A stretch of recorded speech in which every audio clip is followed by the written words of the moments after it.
예, 여러분 반갑습니다. 바쁘신 와중에도 이 자리 참석해 주신 모든 분들께 감사드립니다. 사회를 맡은 저는 더불어민주당 대변인이기도 하지만요. 더불어민주당 국회 혁신특위위원으로 마이크를 잡았습니다. 국회입니다. 20대 국회가 얼마 남지 않았습니다. 국민 여러분께 너무나 송구하게도 수많은 민생 법안과 개혁 입법안이 여전히 국회 안에 쌓여 있습니다. 오늘 청년, 유치원법, 소상공인, 세월호 등 각계각층에서 민생 법안의 통과를 간절히 그리고 오래도록 기다리고 있는 국민의 목소리를 직접 듣는 자리입니다. 이 자리에는 최고위원뿐만 아니라 당 국회 혁신특위위원회 위원님들께서도 참석하셨습니다. 간절한 현장의 목소리를 듣고 조속히 국회 개혁 입법들이 통과되어 민생 법안들이 통과될 수 있기를 함께 기다리겠습니다. 지금부터 국회 개혁을 위한 더불어민주당과 시민과의 정책 간담회를 시작하겠습니다. 모두 발언에 앞서서 참석자를 소개해드리겠습니다. 이해찬 당대표님 참석하셨습니다. 예, 개혁법안 이끌어주실 분이죠. 이인영 원내대표님께서 참석하셨습니다. 예, 최고위원이시자 국회 혁신특위위원회 위원장이십니다. 박주민 최고위원님 참석하셨습니다. 옆에 박강원 최고위원님 함께하고 계십니다. 네, 서른 최고위원님 참석하셨습니다. 김혜영 최고위원님 참석하셨습니다. 남인순 최고위원님 참석하셨습니다. 노동의 목소리를 듣고 계시죠? 이수진 최고위원님 함께하셨습니다. 이영석 최고위원님 자리에 함께하셨습니다. 예, 이하 지도부는 시간 관계상 소개를 생략하도록 하겠습니다. 일일이 소개시켜드리지 못한 점 알겠습니다. 다음으로 이 자리에 주인공이 있습니다. 우리에게 목소리를 들려주실 시민 참석자 여러분들을 소개해 올리겠습니다. 황병주 잠수사께서 참석하셨습니다. 예, 어서 오십시오. 엄창환 전국 청년 정책 네트워크 대표께서 참석하셨습니다. 예, 중소상공인들의 목소리를 전하십니다. 방기용 한국 중소상인 자영업자 청년협회 상임의장님 참석하셨습니다.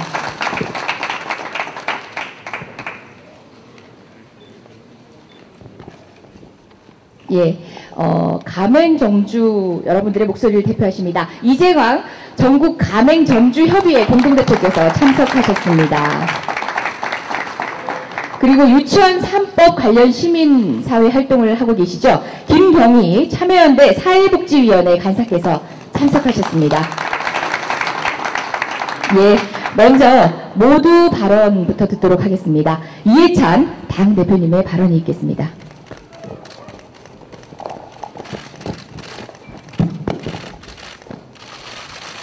현장 최고위원회는 국회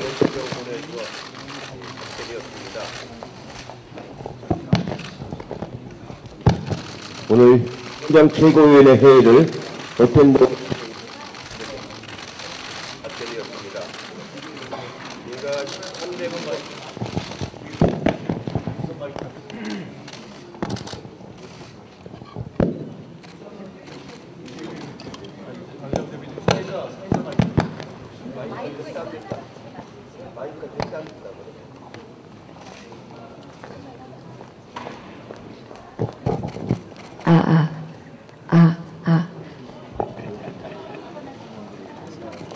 예, 오늘 현장 최고위원회 회의를 국회 동천동 홀에서 하게 되었습니다. 제가 1988년부터 정치를 했는데 처음 10년은 야당을 했습니다. 그 다음 10년은 여당을 했습니다. 그리고 다시 9년 동안 야당을 했습니다. 그리고 우리가 이제 집권한 지 2년 반이 되었습니다.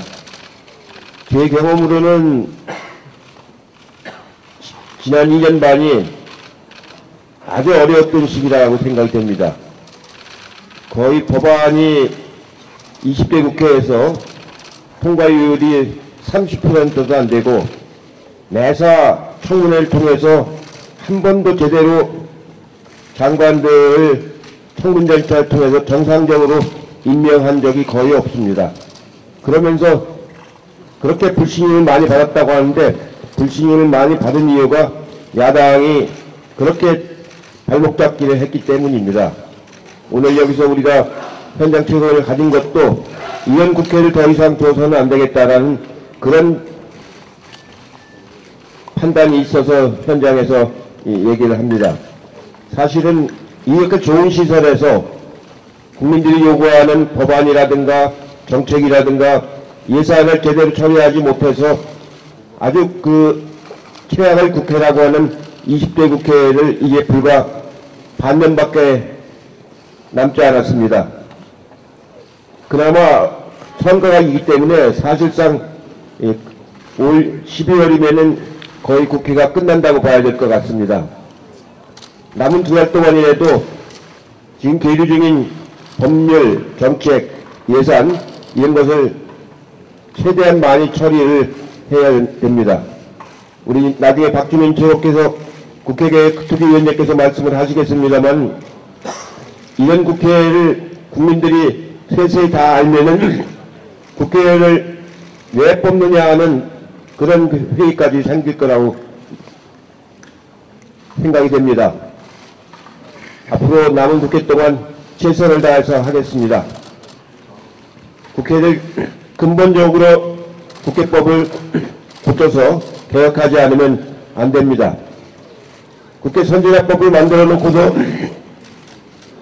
본인들이 만들어 놓고 본인들이 선진화법을 무시하고 그렇게 해서 검토를 요구해도 응하지 않는 이런 국회의원의 잘못된 태도를 이번에 근본적으로 개선할 수 있는 그런 기회를 갖도록 해야 되겠습니다. 들리는 바람은 자유한국당 의원들은 한 명도 지금 검찰의 소환에 응하지 않았습니다. 우리 당 의원들은 소환을 요구하는 분들은 전부 다 가서 조사를 받았습니다. 자유선진화법, 국회선진화법은 박근혜 대통령 때, 그러니까 18대 때죠. 18대 말에 만든 법입니다. 그 대통령 때가 아니고 박근혜 대표 때 18대 말에 스스로 만든 법임에도 불구하고 이렇게 근본적으로 법을 지키지 않는 이런 행태는 반드시 바로 잡아야 된다고 생각을 합니다. 오늘 여러 분야의 말씀을 잘 듣고 저희 당에서 근본적인 대책을 만들어내도록 하겠습니다. 고맙습니다.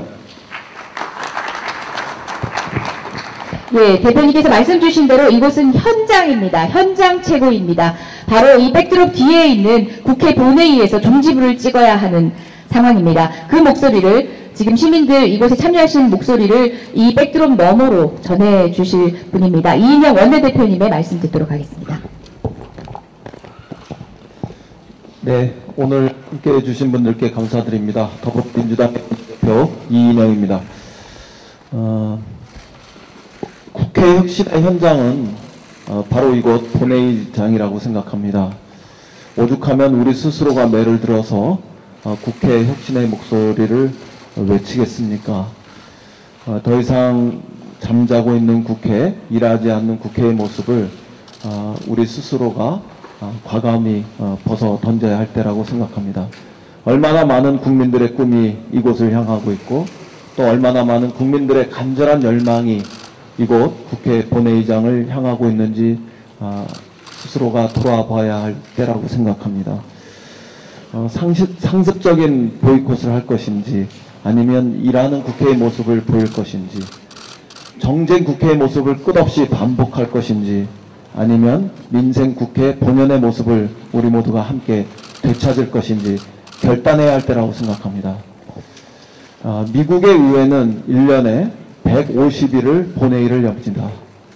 하원은 138일을 열고 상원은 162일을 엽니다.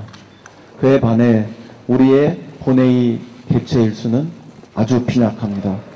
2017년에는 42일, 2018년에는 37일, 올해 2019년에는 29일에 머물고 있습니다. 우리 스스로가 일하는 국회를 위해서 한 걸음 내딛자고 약속했던 내월 2회 법안 소위를 개최하자고 약속했던 그 규칙은 지금 6월 달에는 33%만이, 7월 달에는 36%, 8월 달에는 7%,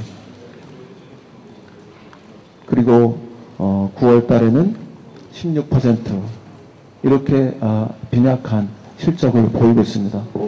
이 와중에 16,000건에 달하는 수많은 민생 법안들은 배회하고 있고, 또 우리 국회가, 20대 국회가 법안을 처리한 그 실적은 29%에 머물고 있습니다. 오늘 세월호 잠수사님 오셨습니다만, 세월호는 우리 모두에게 안전한 나라를 향한 새로운 출발을 다짐하는 그런 계기였습니다. 오늘 청년들의 꿈을 대신해서 대표로 한 분이 오셨습니다만, 청년기본법은 여야가 이견 없이 함께 합의해서 제정하기로 한 약속이었습니다. 유치원법이 어떻게 정쟁일 수 있겠습니까? 그럼에도 우리 아이들의 꿈을 투명하게 지켜줄 유치원법은 아직도 처리하고 있지 못합니다. 소부장법도 마찬가지입니다. 한일 경제전에서 우리가 승리하자고, 다시는 지지 않겠다고 다짐하면서 만들어낸 그 법이었습니다. 이것이 어떻게 정쟁의 대상일 수 있겠습니까? 소상공인 지원 기본법도 마찬가지입니다. 이 어려운 경제 현실 속에서 우리가 자영업자들에게 힘을 주는 그 첫걸음을 이 법을 통해서 내디뎌야 합니다. 데이터 선법도 마찬가지입니다. 야당의 원내대표도 약속했고, 이 데이터 선법을 처리하지 않고 우리는 4차 산업혁명으로 진입할 수가 없지 않습니까? 이 모든 법안들은 하나같이 민생을 위한 법안이고 정쟁의 대상이 아님에도 불구하고 길게는 1년, 그 이상 우리는 처리를 못하고 있습니다. 저는 본회의 개최와 상임위 개최가 강제되는, 우리 스스로 다시 한번 강제하는 이런 국회법의 개정이 꼭 필요하다고 생각합니다. 때가 되면 정해진 시간에 정해진 날짜에 회의가 개최되고, 또 법안이 안건이 자동으로 상정되어서 꼭 하나 제가 짚고 가겠습니다만, 법사위의 상원도 아닌 월권 행위들, 이런 것들도 개혁해내어서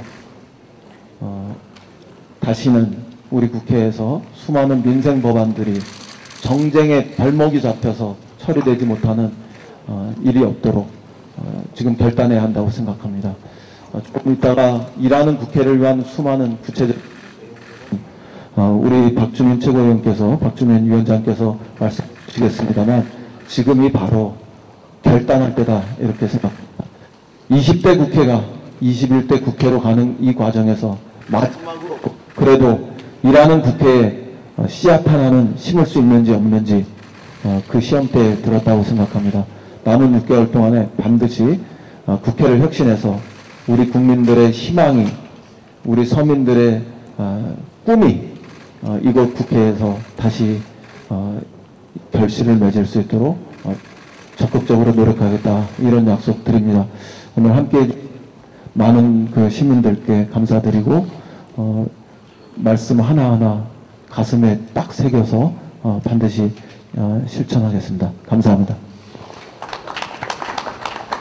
예, 데이터 3법을 이야기하시면서 4법대를 말씀하셨는데요. 불구하고 6번 마이크로 불편함을 이렇게 보여드리는 이유가, 지금 방송사에서 여기 설치해 놓은 무선 마이크와 좀 이제 수신에 있어 서로 장애가 있다고 합니다. 그래서 진행 이렇게 껄끄럽지 못한 점 양해 부탁드리겠습니다. 다음은 더불어민주당에는 국회 혁신특위가 꾸려져 있습니다. 여러 가지 혁신의 요구가 있고요. 다양한 측의 혁신이 고민되겠지만, 특히 가장 기본적인 의무, 국민을 바라봐야 되는, 국민을 위해서 일해야 하는 의무를 게을리하고 있는 국회를 향한 목소리를 드높이고 계신 분입니다. 당 국회 혁신특위위원장 박주민 최고위원의 발언이 있겠습니다. 예, 안녕하십니까. 박주민입니다. 최근에 언론을 보니까 벌써 다음 총선 관련된 기사들을 많이 쓰고 계시더라고요. 제 기억에도 항상 연휴 때 총선이 다가오면 그렇게 했던 것 같긴 하지만 특히 이번에는 좀 많은 기사들이 벌써부터 나오고 있는 것 같습니다. 그럴 수밖에 없다고 생각합니다. 20대 국회가 국민분들께 드렸던 실망감이 워낙 컸기 때문에 국민분들도 언론들도 다음 총선에 대한 기대감 이런 것들 가지고 계실 수밖에 없다고 생각합니다. 그렇지만 20대 국회 아직 시간이 남았습니다. 이 남아있는 기간 동안 오늘 찾아주신 시민분들의 목소리 그리고 찾아와 주시지 못했지만 많은 국민들의 목소리를 담아서 민생을 위한 법안들 반드시 통과시켜야 된다고 생각하고요. 무엇보다도 21대 국회는 일하는 국회로 만들기 위한 시스템을 만들어야 된다고 생각합니다. 만약에 이번에 20대 국회에서 그런 시스템을 만들지 못하면 저는 21대 국회도 기대할 것 없다고 생각합니다. 똑같을 거라고 생각합니다. 그래서 국회 혁신이 어느 때보다 필요하고 중요한 시기라고 생각합니다. 저희들은 국회 혁신을 위해서 대략 20가지 정도 아이디어를 지금 리스트업해서 검토하고 있습니다. 오늘 주신 말씀들하고 또 다음 주에 있을 의총 등을 통해서 의견을 수렴한 뒤에 확정된 내용을 발표할 예정입니다. 대략적인 것은 뭐 이미 이인영 원내대표님이나 이해찬 당대표님께서 말씀하셨기 때문에 거의 다 아시리라 생각되지만 말씀드려보도록 하겠습니다. 우선 의사 일정과 안건을 결정하는 과정을 자동화시키려고 합니다. 그렇게 되면은 때가 되면 항상 의사 일정이 자동적으로 잡히게 되고 안건도 자동적으로 결정되게 됩니다. 두 번째로는 그렇게 잡힌 의사 일정에 불출석하는 의원들에 대해서는 불이익을 줘서 출석을 강제하려고 하고 정당의 판단에 의해서 국회를 파행시키는 경우에는 정당에게도 역시 불이익을 주는 그런 방안을 검토 중에 있습니다. 그리고 국민분들이 국회의원들에 대해서 너무 실망을 많이 하고 계시기 때문에 국민 눈높이에 맞는 국회의원의 윤리 의무를 좀 더 강화하고 맞도록 윤리 의무를 좀 더 강화하고 윤리특별위원회를 상설화하고 국민분들의 의견을 들을 수 있는 구조를 만들려고 합니다. 그리고 굉장히 문제가 심각하다라고 판단되는 국회의원에 대해서는 국민들이 직접 파면하실 수 있는 제도도 저희들이 적극 검토하고 있습니다. 국민 소환제를 말씀드립니다. 그리고 국회에서 논의되는 내용들에 대해서 직접 국민들이 제안도 하실 수 있고 또 거론되고 있는 내용들의 의사 일정을 좀 더 속도 내도록 하는데 국민들의 힘과 의사가 반영될 수 있도록 하는 국민 참여 시스템도 구축하려고 하고 있습니다. 아까 말씀드렸지만 이런 4가지 카테고리에 포함되어 있는 아이디어가 대략 한 22가지 정도 되고요.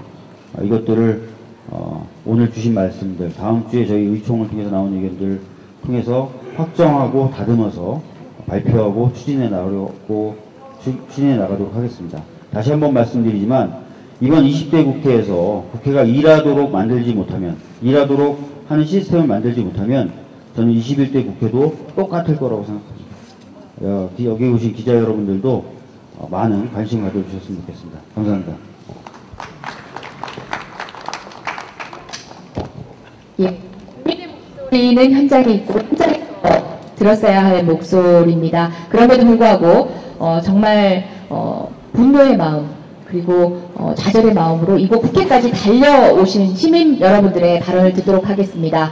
바로 이곳에 그 절규와 눈물을 새겨놓고 가실 겁니다. 먼저 청년들의 분노 앞에 자유로운 정치 세력은 없습니다. 엄창환 전국 청년 네트워크 대표의 청년들의 절규의 발언을 저희가 대표로 들어보도록 하겠습니다.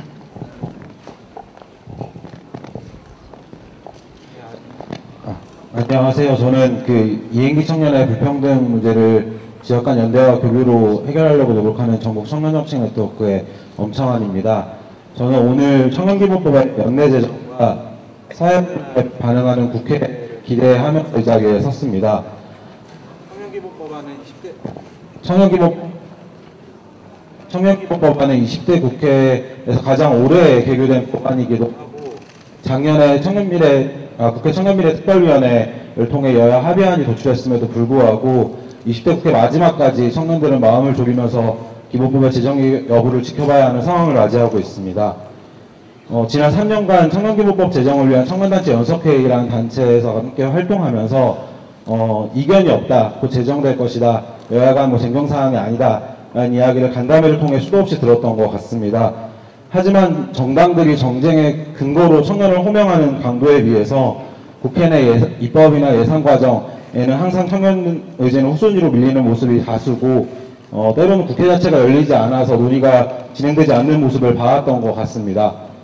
대부분 중요하다고 말하지만 실제 중요하게 다뤄지지 않고 만들겠다고 말하지만 선언에 그쳐왔던 청년기본법과 국회의 모습은 우리 사회가 청년이 겪는 사회 문제를 다뤄왔던 방식과 닮아 있다고도 생각을 합니다. 2004년 청년 실업 해소 특별법이 국회에서 최초로 제정된 그때부터 약 15년이 지났고요. 청년 문제는 근본적으로 달라졌다고 생각을 합니다. 일시적 실업위기가 아닌 불평등의 대물림이라는 구조적 문제와 격차의 문제, 자존감, 다양성, 여유를 중시하는 가치관의 변화 같이 청년 문제는 누구도 한 번에 풀 수 없는 복잡한 양상을 띠고 있습니다. 청년기본법은 이렇게 양상이 달라지고 있는 청년 문제를 일자리라는 수단이 아닌 청년의 삶을 중심으로 하고 전례 없는 위기를 청년들 주도로 풀어보기 위해 청년 문제 해결의 주체로 청년을 등장시키는 말 그대로 새로운 기본을 까는 법이라고 생각합니다. 청년기본법이 제정된다고 하여 당장 청년 문제가 해결될 수는 없겠지만 사회 진입 과정에서 발생하는 청년들의 어려움을 정부의 책무로 정하고 청년들 주도로 문제 해결에 나서는 장을 만드는 출발선은 분명히 될 것이라 생각합니다. 오늘 국회 혁신에 관련된 이야기도 저는 마찬가지라고 생각합니다. 국회가 다룰 우리 사회의 이슈는 다양하지만 국회의 대표성은 지역 대표성을 넘어서지 못하고 있습니다. 국회의원 청년 할당에 대한 이야기가 나오고 있긴 하지만 부분적 보완만 있을 뿐 기조 변화는 아니라고 봅니다. 우리 사회에 대표되지 않은 다양한 목소리가 대변될 수 있도록 국회 혁신이라는 것이 정치적 기회 구조 혁신으로 과감하게 열리기를 기대합니다. 마지막으로 본론으로 들어야 지자체는 청년기본조례와 청년정책을 도입하고 있고 정부는 청년정책 추진을 위해 구조를 갖춰나가고 있습니다. 청년들은 이 전반적인 흐름에 직간접적으로 참여하고 지켜봐 오고 있고요. 그리고 이제 청년정책의 본격적인 시작을 위한 마지막 단계로 모두가 국회를 지켜보고 있습니다. 국회는 본연의 기능인 입법의 역할을 다해야 한다고 생각합니다. 어떤 이유에서건 국회가 열리지 않는 것, 그리고 법안이 논의가 되지 않는 것은 이해할 수 없습니다. 다행히 청년기본법안 만든 분들로 현재 소관위에서 논의가 되고 있다고 들었습니다. 청년기본법이 꼭 연내 지정될 수 있도록 기대합니다. 감사합니다.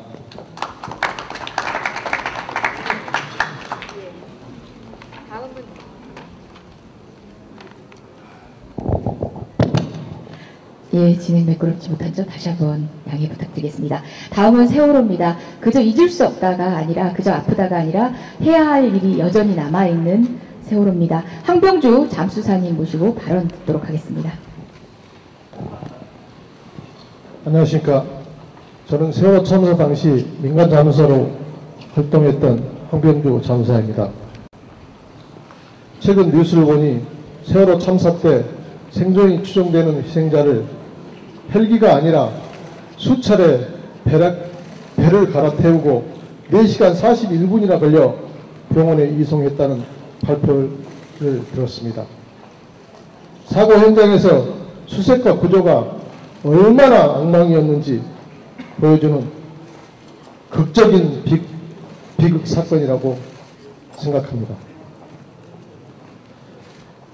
저희 민간 잠수사의 상황도 매우 열악했습니다.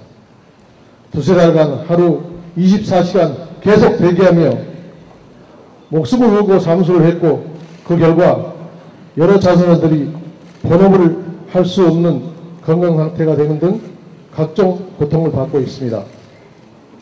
그래서 2016년 20대 국회가 시작하자마자 박주민 의원 대표 발의로 소위 김광법이라고 하는 세월호 참사 피해 구제 대상 민간 잠수사를 포함시키는 법이 발의되었습니다. 1년 반 소관 상임위에서 결의하는 동안 저희 동료인 고 김광 잠수사를 잃었습니다. 2018년 2월 드디어 명예수에서 여야 합의하에 수정 결의하였습니다. 그러나 상임위에서 치열한 토론을 하면 합의 결과물이기 때문에 당연히 곧 국회를 통과할 줄 알았습니다. 그러나 체계자구 심사를 하는 법사위에서 납득할 수 없는 이유로 전체 회의에 개회하게 되었고 또다시 1년하고도 8개월이 지났습니다. 지난 1년 8개월 동안 법사위는 무슨 권한으로 김관원법을 전체 회의에 묵혀두고 있는 것입니까? 상임위에서 이미 치열하게 논의했고 국회는 체계자구 심사만 하도록 되어 있는데 왜 국회는 이 법을 통과시키지 않고 있습니까? 누가 저에게 납득할 수 있게 설명 좀 해 주십시오. 저는 국회가 좀 더 열심히 일했으면 좋겠습니다. 당위 당락으로만 봐서는 안 됩니다. 저희는 국민의 생명을 위해 차가운 바닷속에 뛰어들었고 결국 골개사와 트라우마로 눈물을 흘려야 했던 저희 잠사들 현실을 좀 봐주십시오. 감사합니다. 예, 잠시 후 10시부터 맞은편 예결위원 회의장에서는 예결위원 회의가 소개가 됩니다. 그래서 진행을 빨리 하도록 하겠습니다. 이동주 한국중소상인 자영업자 총연합회 사무총장님 말씀 듣도록 하겠습니다. 네, 반갑습니다. 한국중소상인 자영업자 총연합회 상인부회장 이동주라고 합니다. 앞서 우리 이해찬 당 대표님하고 이인영 원내대표님께서 민생을 위해서 최선을 다하겠다. 구체적인 설명과 곁들여서 말씀해 주셔서 너무 감사드립니다. 제가 여기서 드릴 말씀은 재벌 유통대기업들의 복합 쇼핑몰에 무분별한 출점을 좀 막아달라는 유통산업발전법 개정을 촉구하기 위해서입니다. 그렇습니다. 이 정부 들어서 중소상인 자영업자를 위한 대책들이 많이 쏟아졌습니다. 카드스트로 인해서부터 임대차서부터 적합업종 특별법서부터 그 다음에 제로페이나 지역화폐처럼 골목상권의 소득 증대를 위한 정책들도 많이 발표가 됐고 부족한 부분도 있지만 상당한 부분이 많이 또 효과도 있습니다. 그럼에도 불구하고 자영업자들이 어려워하고 최저임금 때문에 어렵다는 소리가 아직도 끊이지 않는 것은 저는 유통산업의 구조적인 문제에 있다고 보고요. 그의 핵심은 여전히 골목상권의 음식, 숙박업과 도소매업에 자영업의 과반 이상이, 절반 이상이 종사하고 있는데 이런 생계형으로 창업하고 있는 업종에 대기업들의 유통업체들이 무분별하게 진출을 하고 있다라고 봅니다. 그런 구조적인 문제가 가장 큰데 거기에 가장 천병이 과거에는 대형마트였다면 지금은 복합 쇼핑몰입니다. 대형마트의 20배에서 30배 크기입니다. 많은 정부기관에서 대형마트 복합 쇼핑몰로 인해서 평균 중소상인들의 자영업자들 매출이 46.5%가 하락되거나 음식업종 같은 경우는 79%나 매출이 하락된다라는 보고가 나왔습니다. 두말할 나위 없이 복합 쇼핑몰은 골목상권의 생계업종을 위협하는 대기업의 이런 무한 경쟁의 무기입니다. 제가 다시 한번 부탁을 드리는 것은 복합 쇼핑몰 자체에 대한 저희가 문제 제기를 하는 게 아니라 기간 이명박 박근혜 정부 들어서 대기업 중심으로 유통산업을 재편하면서 상대적으로 경쟁력이 떨어진 자영업자들을 시장에 퇴출시키는 무기로서 복합 쇼핑몰을 무분별하게 유치를 했기 때문입니다. 바로 이런 대기업 중심의 유통산업의 양극화, 소상공인 자영업자들을 시장 밖으로 퇴출시키는 이런 움직임을 막아달라고 하는 취지에서 복합 쇼핑몰 규제를 위한 유통산업발전법 개정을 촉구드립니다. 그동안 사실 야당을 자유한국당을 중심으로 해서 광장 정치를 통해서 민생을 돌본다고 했지만 전혀 과거 역대 정권에서도 그렇고 지금도 그렇고요. 저희 중소상인들은 그러한 광장 정치를 통해서는 민생이 달라지지 않는다고 봅니다. 지금이라도 국회에 모여서 이런 여기서 얘기하는 수많은 민생 문제에 관해서 중소상인들이 가장 구조적으로 원하는 재벌 유통대기업들을 규제를 해달라는 유통산업발전법 개정을 위해서 치열하게 토론하고 꼭 통과시켜 줄 수 있도록 그런 노력들을 민생 정치를 국회에서 반드시 보여줬으면 좋겠습니다. 우리 민주당에서부터 그런 모습들을 보여주기를 기대하고요. 또 하나 마지막으로 부탁드리고 싶은 게 기초지자체 단체장들이 사실은 이런 문제에 관련해서 많은 결정 권한을 갖고 있습니다. 우리 당 대표님께서 우리 당 소속의 단체장분들이라도 이런 유통법의 복합쇼핑몰 규제 정책과 관련돼서 적극적으로 중소상인들을 위한 규제 정책을 좀 충실히 이행할 수 있도록 먼저 당의 단체장 분들에게도 좀 말씀을 해주시면 너무 고맙겠습니다. 고맙습니다. 예, 고맙습니다. 다음은 골목상권의 또 다른 의뢰 목소리를 대표하십니다. 이재광 전국 가맹점주협의회 공동대표님의 발언이 있겠습니다. 예, 안녕하십니까. 저는 600만 자영업자 골목상권의 실핏줄이라고 그러는 자영업자들을 대신해 나왔습니다. 저희들은 이번 정부에서 카드 수수료를 인하해 가지고 그래도 많은 도움이 되고 있는데 실제로 좀 더 도움이 되고자 제로페이라는 것을 만들어 가지고 열심히 하고 있습니다. 현재 30만 개 이상의 가맹점이 가입되어 있는데 실질적으로 조세특례 제한법상 소득공제 40% 하기로 했는데 아직까지 법이 잠자고 있어 가지고 소비자들이 사용을 하지 않고 있습니다. 빨리 통과되어 가지고 실제적으로 혜택이 갈 수 있도록 상인도 혜택이 가고 소비자도 혜택이 가는 온 국민이 행복한 법안이 될 수 있도록 통과시켜 주기 바라고요. 실제 이게 어느 정도 효과가 있는가 하면은 현재 편의점들이 한 200만 원 정도 벌고 있다 그러면은 앞으로 한 추가적으로 50만 원을 더 벌어갈 수 있는 그런 좋은 제도입니다. 반드시 통과되었으면 좋겠고요. 그리고 지금 20대 국회 돌아가지고 40개 이상 가맹사업법이 개정 발의되어 있는데 다 잠자고 있습니다. 저희들이 원하는 것은 단체 교섭권과 가맹점주협의회를 만들고 나면은 등록할 수 있는 등록제, 그리고 10년이 되면은 가맹본부가 여러 가지 이유로 가맹점주들을 계약을 해지하고 있는데 이것들이 빨리 연장이 될 수 있도록 하는 것들이 필요할 것 같습니다. 다음 주면은 수능 시험일입니다. 수능 시험 치는 학생들은 가출했던 학생들도 지금쯤이면 열심히 공부를 하고 있습니다. 그런데 가출했던 야당은 지금도 국회를 등한시하고 법안 개정에 매진하고 있지 않습니다. 저희들이 간절히 바라는 것은 지금 경제가 너무 벼랑 끝에 서 있습니다. 저희들 정말로 절박합니다. 제발 이제는 돌아와서 국회에서 열심히 법안 통과 좀 제발 심의하고 통과해 주시기 바랍니다. 국회 개혁이 무엇이겠습니까? 국회 혁신이 무엇이겠습니까? 국회의원은 법안을 열심히 만들고 국민들을 편안하게 해주는 것이 최고의 혁신이라고 생각합니다. 국민의 명령 따로 없습니다. 국회 혁신해 주시기 바랍니다. 감사합니다. 예, 잘 들었습니다. 다음은 우리 아이들을 볼모로 잡고 있는 국회 따끔한 일침의 목소리를 들려주실 분입니다. 유치원 3법 관련 시민사회활동 열심히 해오셨던 김경희 참여연대 사회복지위원회 간사님의 발언 있겠습니다. 마지막 발언입니다.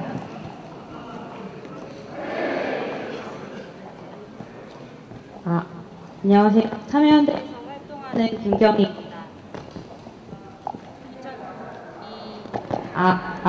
2018년 국정감사에서 사립유치원의 일부 교육자들이 스스로의 본분과 책무를 망각한 채 개인의 이익을 위하여 사립유치원을 운영하고 막대한 이익을 취득해온 사실이 드러났습니다.